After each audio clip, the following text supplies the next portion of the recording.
Hi, I'm Dr. Brenna Hicks, founder of the Kid Counselor and Play Therapy Parenting. This is the second video in a series of play therapy videos where I just share some personal stories, some personal examples from my playroom to really help to educate and inform you about how play therapy works and what that looks like, because I know that often a lot of people don't understand how it works and what I do when I'm in with a child playing and how that interaction takes place. And the video that I just finished for you was The Magic of Play Therapy. Shared a story about a little boy who was playing out something that he was struggling with at home, and mom witnessed it and was able to communicate that to me. So one of the questions that I received at the end of that video was a person asking me if teens also benefit from play therapy. And her comment was, I suspect that they would, but their play would just look different than it would for a 4-year-old or a 6-year-old. Was that true? And that got me thinking, let me share a little bit about play therapy with other ages, because it's a very fascinating process. So just to start, play therapy has been very well researched. It's an evidence-based approach to mental health. And one of the fascinating pieces of that is that it has been proven effective with a wide range, really all ages. So wide range encompassing life. So as effective as young as infancy, and tested and found effective all the way up through the elderly with geriatric populations. It's especially helpful for nonverbal or selectively mute individuals who have a hard time communicating through their words, and that obviously would be any age. It has also been found helpful for people with dementia, with brain injury and trauma, with developmental disorders and processing disorders, cognitive delays, many interesting research studies that have come out of conducting play therapy with very unique subsets of the population. But I wanted to share a personal story because, first of all, it was so endearing, and it was just a fantastic reminder for me of the power of play.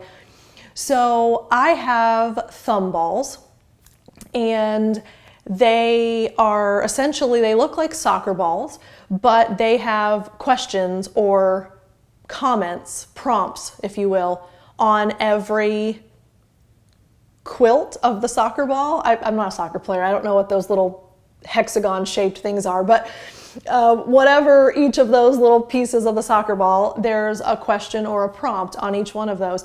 And the idea behind it is you throw it, or you can do it with yourself, throw it up and catch it, or you toss it to someone else, and wherever their thumb lands and catches the ball, you read what's on that little piece.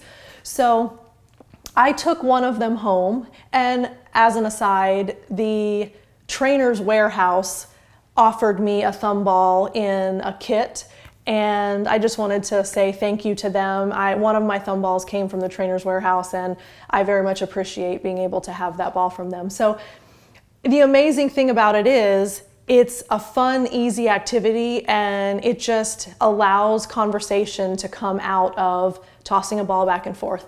So I took one home because it had been so well used. A couple of the seams were coming apart, so I took it home to sew it.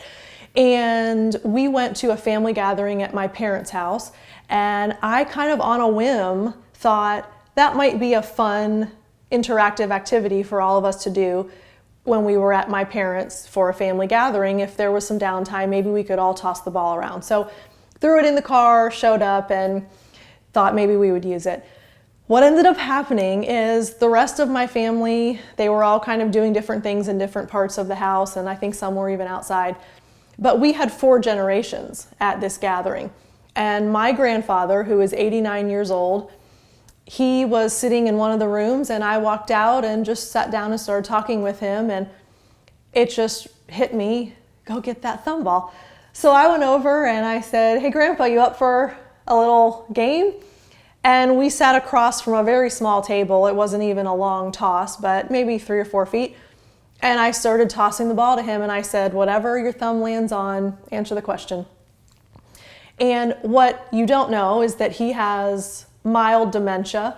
His long-term memory is still there. Short-term memory is very temporary. I can have a conversation with him at 2 in the afternoon and by 6 he won't remember really what we said. So I wasn't sure really how that would look and what it would turn out like, but we spent a long time. I think we actually exhausted every question on the thumb ball together.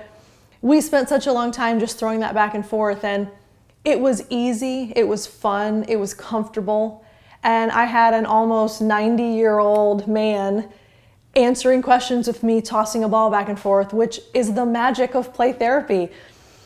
And it wasn't for therapy's sake, but you can see how the act of playful interaction allows you to communicate in a meaningful way. And he shared stories about his childhood, and he shared stories about his favorite things now and his hobbies. And so some of those questions might look like, if you could live anywhere, where would it be?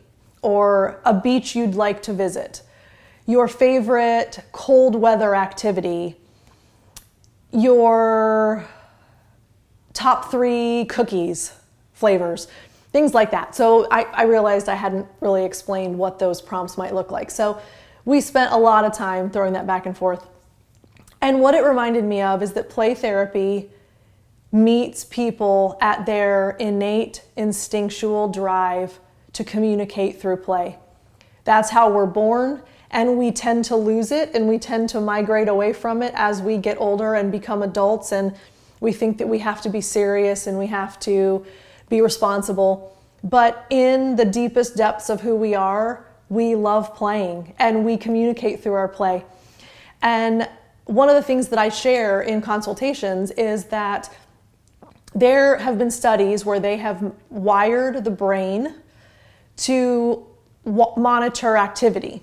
And when people are doing an activity with their hands, so that's largely, it can be whatever you want that to be, anything with your hands. It's undefined, really. So you can be squeezing a stress ball, you can be coloring, you can be tossing a thumb ball, you can be making something with duct tape.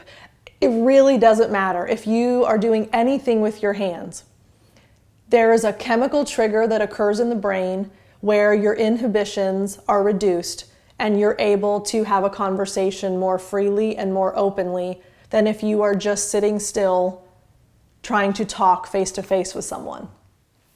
So I think that even supports how incredible play therapy is, because play therapy, there are some times when kids literally don't speak, but often a lot of speaking takes place while they're doing something else. And that's what happened with the thumb ball with my grandfather. We had really intimate and amazing conversation based on tossing a ball and responding to questions.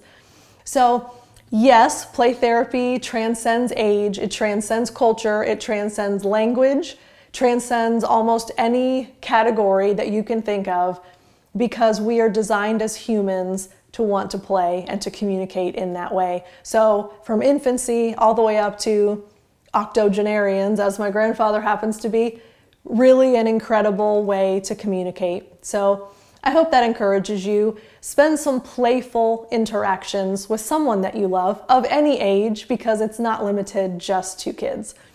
Thanks so much for watching. Please sign up for my email newsletter. Please subscribe to my iTunes podcast. And please like me on Facebook so that I can always share more information as it comes. I look forward to talking with you again soon. Bye.